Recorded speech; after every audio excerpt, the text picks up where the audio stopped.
백령도 계획입니다. 백령도 계획. 무슨 얘기인지 볼까요? 노상원 수첩에 등장한 백령도 작전, 사살 계획 의심입니다. 노상원 전 정보사령관의 수첩에 백령도 작전이 언급이 됐다라는 거예요. 대체 무슨 작전이냐, 여기 좀 볼까요? 수사당국은 수첩에 적힌 백령도 작전이 수거 대상을 체포한 뒤 배에 태워 백령도로 보내는 과정에서 사살한다는 취지의 내용인 것으로 의심하고 있다. 수첩엔 북한 등 불상의 공격을 통해 배가 폭발하는 등의 내용도 언급된 것으로 파악이 됐다라는 겁니다. 지금 노상원 전 사령관의 수첩에 적힌 내용에 저희가 어제 사살이란 단어가 있습니다. 물론 단어이기 때문에 콩수트 입장에서도 이게 맥락상에 좀 오역은 있을 수가 있습니다라고 얘기를 하긴 했다라는 점도 같이 말씀을 드렸어요. 하지만 이 단어가 있다는 건 맞다라는 점도 확인이 된 상황인 건데, 만약에 이게 정말 진짜라면 큰일 아니겠느냐라는 취지로 말을 했는데 지금 백령도 얘기가 나옵니다. 백령도를 데리고 가서 그 과정에서 배가 폭파해서 자연스럽게 외부에서 볼 때는 사고로 숨진 것처럼 보이게끔 하는 방안이 논의가 됐었다라는 정황이 나오는 거죠. 이게 사실 성재준 위원님, 현실 가능성 있는 얘기인가라는 생각까지 드는 부분이긴 해요. 어떻게 보십니까? 아니, 저는 그래서 처음에 이 얘기가 나왔을 때 네. 이쪽 내용을 살펴보고 들었던 생각이 네. 백령도 작전 이렇게 얘기하니까 뭔가 좀 어마어마하게 있는 것처럼 좀 느껴지는데, 그냥 저는 햄버거 작전이라고 얘기하고 싶습니다. 그만큼이나 사실 이게 현실성이 좀 떨어지는 그런 네. 허구적인 얘기라고 제가 봐야 되는 거고요. 이제 내용을 좀 간단하게 요약해 봤을 때는 북한을 도발을 해가지고 네. 국지전을 일으키고 그거에 대한 계엄에 대한 명분을 삼고, 그리고 이제 16명 가까이 되는 정치인에다가 판사에다가 종교인까지도 들어가 있다는 것인데, 그런 사람들을 그 혼란을 틈타서 배에 태워서 그 배에 이제 해상에서 이제 그 사살한 다음에 북한의 불상의 공격으로 배까지도 이제 어떻게 침몰을 네. 시켜서 증거 인멸까지 시키겠다라는 건데, 아니 근데 이게 우리가 좀 현실성을 좀 따져봐야 되는 것이고 증거를 가지고 얘기해야 되는 거 아니겠습니까? 일단 이제 공수처 같은 경우는 저런 식의 이제 내용이 있다고 조사를 하고 있다라는 것이고, 네. 그리고 이제 검찰 같은 경우는 객관적인 이제 그 내용들을 확인해 봤었을 때 사살에 대한 얘기 같은 경우도 지금 이제 증언이 나온 게 하나도 없다라는 것이고, 그리고 또 군이 실질적으로 북한에 대한 어떤 그 도발을 계획하거나 그거를 실행하거나 이런 것도 지금 확인이 안 된다라는 거 아니겠습니까? 그다음에 또 얘기를 지금 들어보니까 수사 이단이라고 하는 별도의 또 무슨 군사 조직 같은 이런 것도 지금 하려고 했다는 건데, 그거에 대한 증언도 지금 없는 상태고, 그렇기 때문에 노트에다가 우리가 어떤 단어를 썼다라 그래서 그게 현실이라고 봐서는 안 되는 거겠죠. 네. 그래서 구체적인 어떤 증거나 증언 같은 게 조금 더 확인이 되고 얘기를 해야 된다고 봅니다. 네. 수첩에 적힌 단어만 보고 너무 지나치게 확대 해석을 할 필요는 없지 않느냐. 증거를 갖고 명확하게 추가적인 진술과 이 수첩의 내용이 이 지지가 되는지 여부까지도 좀 같이 봐야 되는 거다라는 말씀을 하셨어요. 그런데 약간 수상한 정황이 다음 기사를 좀 볼까요? 군 계엄 당시에 파주 900명 대공연장 빌리려 했다라는 거죠. 계엄 당시에 그러니까 12월 3일에서 4일 넘어가는 그 시점에 4일 새벽 1시에서 1시 30분 파주시청에 우리 그 대공연장 빌릴 수 있어요라고 이 새벽에 물어봤다라는 겁니다. 근데 이 시각이 분명히 국회에서 4일 새벽 1시에 계엄 해제 결의안을 통과를 시켰는데 그 뒤에 시청에 이렇게나 많은 사람이 들어가는 공연장 빌릴 수 있어요를 왜 물어봤느냐라는 겁니다. 이 변호사님. 그러니까 이게 뭐냐면요. 우리가 이제 계엄을 하잖아요. 네. 대통령이 계엄을 했는데 성공할 거라고 상상할 만한 사람이 별로 없잖아요. 근데 대통령과 김영현 전 장관 그리고 여인영 방첩사령관 군부들은 성공할 것으로 하고 본 거죠. 그렇기 때문에 실행을 했겠죠. 그러면 국회에서 계엄 해제를 요구하겠죠. 그럼 계엄 해제를 일단 막아야 되니까 경찰이 국회를 막고 그리고 군인이 국회 의사당을 막는 거예요. 그리고 나서 중앙선관위를 침투해서 불법 선거를 찬다는 거죠. 그리고 나서 이걸 가지고 계엄의 정당성을 주장하죠. 근데 계엄의 정당성을 주장해도 국회의원들이 계엄 해제 요구를 해버리면 또 끝나버리는 거잖아요. 네. 그러니까 정치인들은 비원 벙커에 딱 가두고 그 다음 정치인들은 육군에다가 가두고 그리고 이 정치 세력 등을 옹호하는 사람들은 예를 들어서 파주 공연장에다 가둘 수도 있는 거거든요. 가두지 않으면 또다시 계엄 해제를 요구할 거 아니겠습니까? 그렇기 때문에 이게 정말 철저하게 준비는 됐습니다만 현실성이 없는 철저한 계획인 거죠. 그래서 망상에 빠진 거고요. 이게 뭐 현실성이 있냐, 사살이란 게 현실성이 있냐라고 네. 하는데 이분들은 현실성이 없는 사람들이에요. 그렇기 때문에 모든 가능성을 열어놔야 되는 것이고 저는 노상원 전 정보사령관이 김영현 전 장관이나 윤석열 대통령에 이걸 보고했다라고 봐요. 그리고 이거에 대한 고민을 했다라고 봅니다. 다만 대통령이 이걸 승인했느냐, 제가했느냐의 문제는 다른 문제이지만 네. 이 논의는 충분히 됐을 거라고 저는 보고 있습니다. 그 지금 말씀은 계엄 해제를 막기 위해서 많은 뭐 정치인들, 종교인들 등등등 해서 다 구금할 장소가 필요했고 그 중에 하나가 파주에 있는 900명이 들어가는 대공연장 아니었겠느냐라는 말씀이에요. 근데 이 대공연장을 빌리려 한 시점이 계엄 해제가 이미 국회에서 이 결의안이 통과가 된 뒤라는 거죠. 그렇다고 한다면 계엄 해제가 된 이후에도 국회에서 결의안이 통과가 된 이후에도 뭔가 다른 생각을 갖고 있었던 건 아니겠느냐라는 얘기가 될 수 있는 건데 관련해서 어제 국회 사무처장이 직접 기자회견을 열고 이런 얘기를 했습니다. 들어보실까요? 언론에서 제기한 국회의장 체포 및 2차 계엄 정황에 대해 명확한 진상 규명이 필요합니다. 국방부의 해명을 촉구합니다. 첫째, 국회의 비상계엄 해제 요구를 무시하고 국회의장 공간에 병력을 투입한 이유는 무엇입니까? 둘째, 공간에 출동한 병력의 정체는 무엇이며 누구의 명령을 받은 것입니까? 셋째, 당일 의장 공간 주변에 출동한 병력과 무장 수준은 어느 정도였습니까? 마지막으로 수사 당국에 요청합니다. 여러 가지 제기되는 의혹에 대해 수사 당국에 신속하고 철저한 수사를 촉구합니다. 네, 지금 김민기 사무처장이 얘기한 건 이거죠. 계엄 해제 의결 뒤에 국회의장 공간에 왜 군 병력이 출동한 것이냐. 이거 체포 목적이 의심된다. 분명 계엄이 해제가 됐는데 왜 체포하려고 하였느냐. 다시 말해 2차 계엄 시도하려고 했었던 거 아닙니까? 철저히 조사해 주십시오. 라는 게 김민기 사무처장의 얘기입니다. 지금 시간상으로 좀 보겠습니다. 같이 볼까요? 네. 지금 김민기 사무처장이 얘기한 게 바로 이 부분입니다. 새벽 1시 42분에 국회의장 공간 담벼락을 따라서 군이 진입을 하더라라는 걸 지금 CCTV 영상이랑 같이 보면서 얘기를 한 거죠. 그런데 이 시점이 1시에 해제 요구가 있었는데 그 뒤에 무려 40분이 지난 뒤의 상황이다.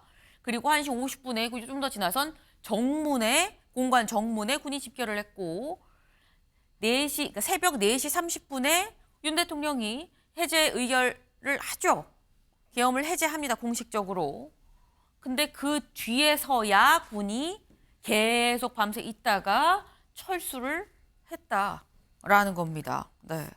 그러니까 이 상황이 결국은 김민기 사무처장이 직접적으로 지금 물어봐요. 성재준 위원님. 2차 계엄 생각한 거 아닙니까? 라고 묻습니다.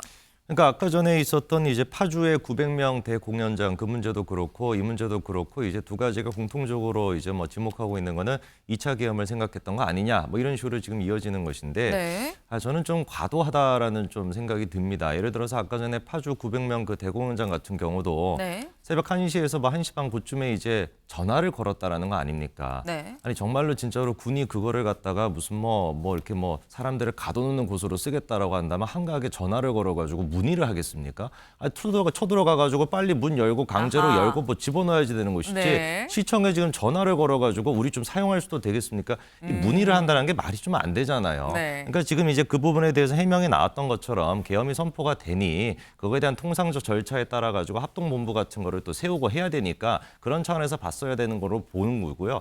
그리고 지금 저 문제 같은 경우도 생각해 봤을 때 새벽 이제 조금 뭐 1시, 2시 그 사이에 지금 움직였다는 것인데 네. 군이 이 부분에 대해서 이미 다 해명을 했습니다.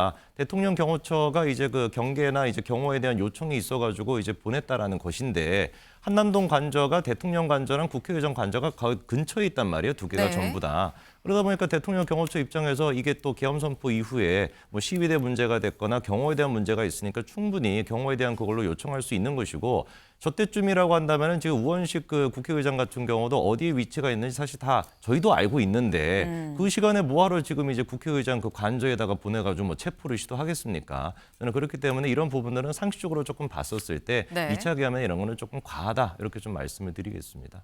네. 지금 사실 이 사안에 대해서는 국방부에서도 얘기하지 않았느냐. 대통령 경호처의 요청이 있었다. 근처에 한남동 관저도 있고 하니까 그래서 좀 경호를 좀 강화해달라는 요청으로 했었던 거 아니냐라는 건데 다음 기사를 좀 같이 볼까요?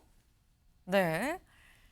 계엄 당시 국회의장 공간 군인 출동, 국방부는 뭐라고 했느냐. 경계 강화를 위한 병력이다라고 얘기를 했다라는 거예요. 국방부 입장 같이 보겠습니다.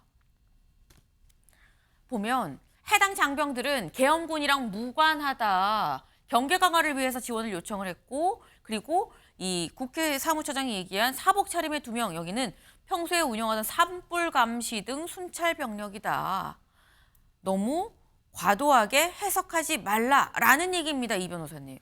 그 과도하게 해석해야 되는 거고요. 그게 과도한 게 아니라 당연한 거예요.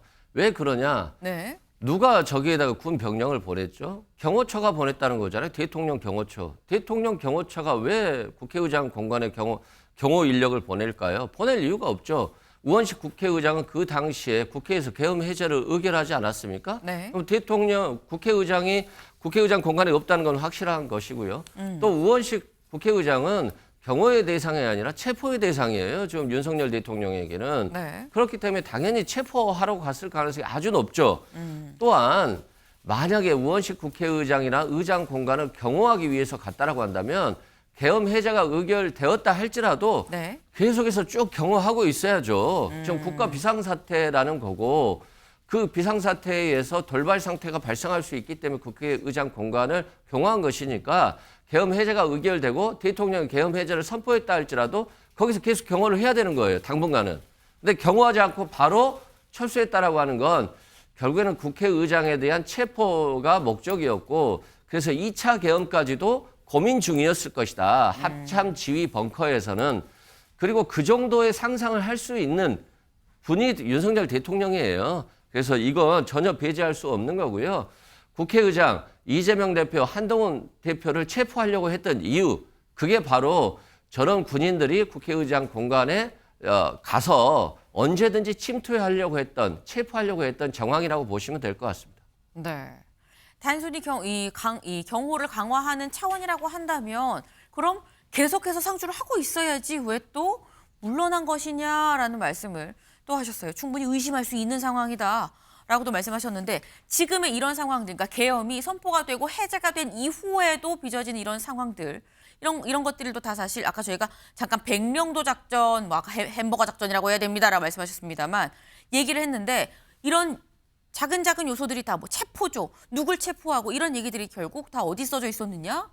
노상원 전 정보사령관의 수첩에 적혀 있지 않았었느냐라는 겁니다. 근데 이 노상원 전 정보사령관의 역할에 대해서 약간 얘기가 달라요. 조선일보 같이 볼까요? 네. 노상원 역할은 계엄 2인자다. 단순 조언자다. 경의 이 시각이 다릅니다. 노상원 씨, 예. 어떻게 다르냐라는 거죠. 계엄 2인자이냐? 경찰은 김용현의 버금가는 사살 기획까지 한 2인자다라고 지금 얘기를 하고 있어요. 근데 검찰은 증거가 없다. 체포 계획도 실제랑은 좀 다르다.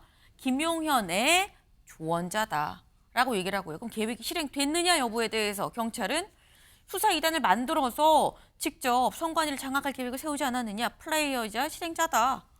검찰은 아니다. 기본적으로 수사 2단이 발족을 하지 않았고 민간인이었기 때문에 발족을 한다 그래도 지휘 권한도 없다. 라고 얘기를 하고 있습니다.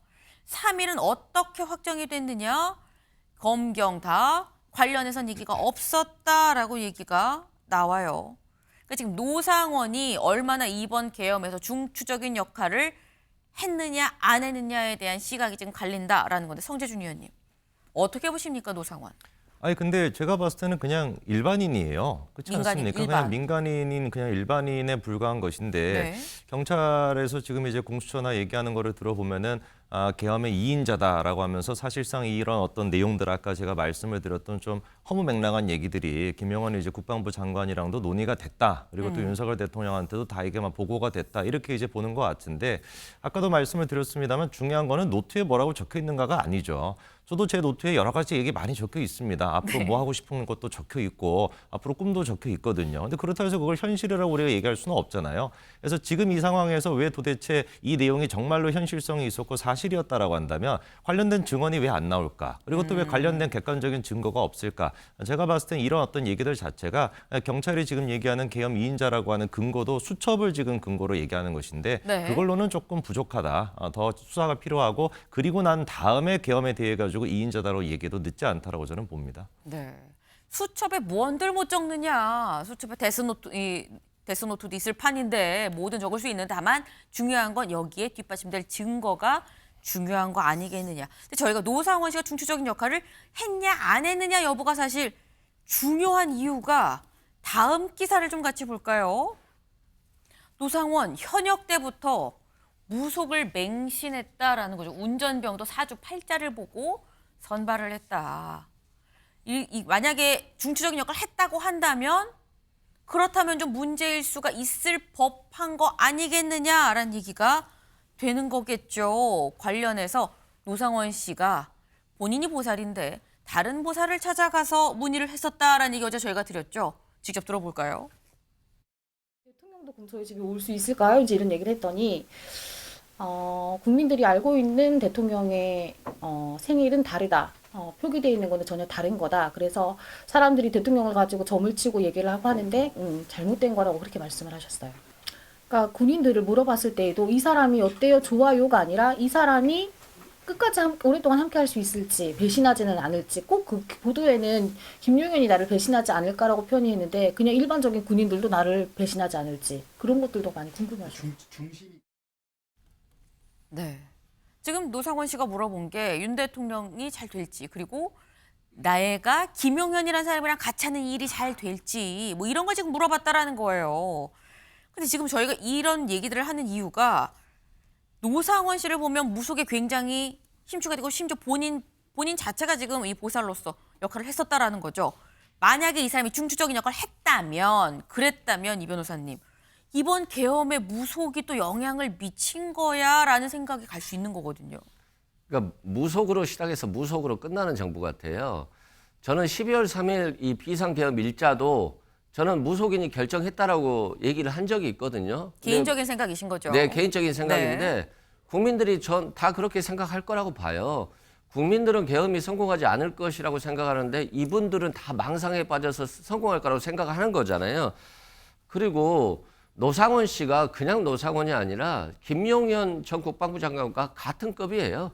김용현 전 장관이 내 지시와 똑같다. 네. 이 사람 말을 따르라고 했잖아요. 그리고 현역 정보사령관인 문상호 정보사령관이 네. 이 노상원의 지시를 받고 있잖아요. 황당한 얘기지만 또한 지금 NLL 북파 공작 그리고 또한 오물풍선을 원점 타격해라. 이건 한반도에 전쟁이 일어날 수 있는 정도 상황에 굉장히 심각한 문제잖아요.